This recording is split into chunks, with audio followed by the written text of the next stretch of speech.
balance between being content in singleness with my God-given desires for a spouse.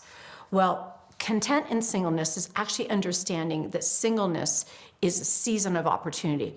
I remember when I was single, again, I know that a lot of you are like, you weren't single long enough to even speak about this, but I actually felt very much single, very much alone. When I became a Christian, I realized I'd had terrible choices in men, and I had to just sit myself out of that game for a while. How do I combat feelings of loneliness and feeling less than?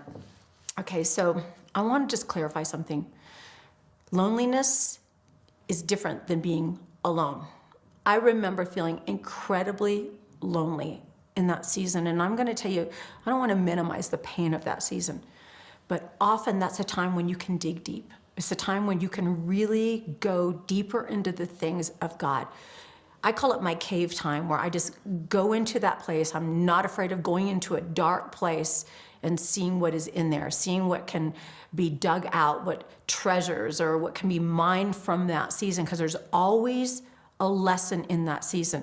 So really what we're talking about is like, what do you not want to do in the season of waiting?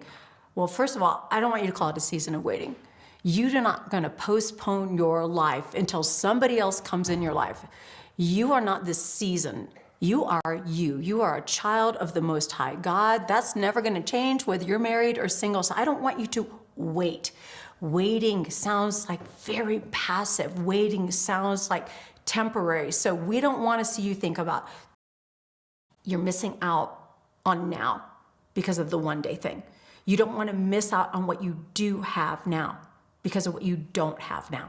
So focus on what you do have. Be incredibly intentional with your stewardship of what you do have.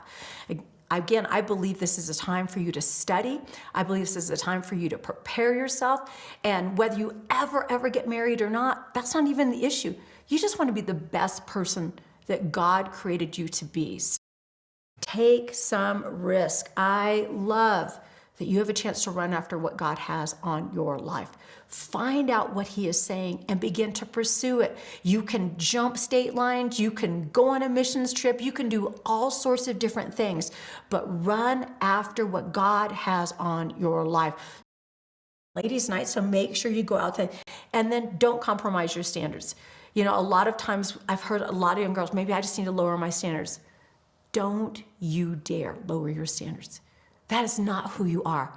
You don't ever want to win somebody by being something or someone that you are not. You cannot ever fulfill what God has in your life by you being less than what He has woven into you. So if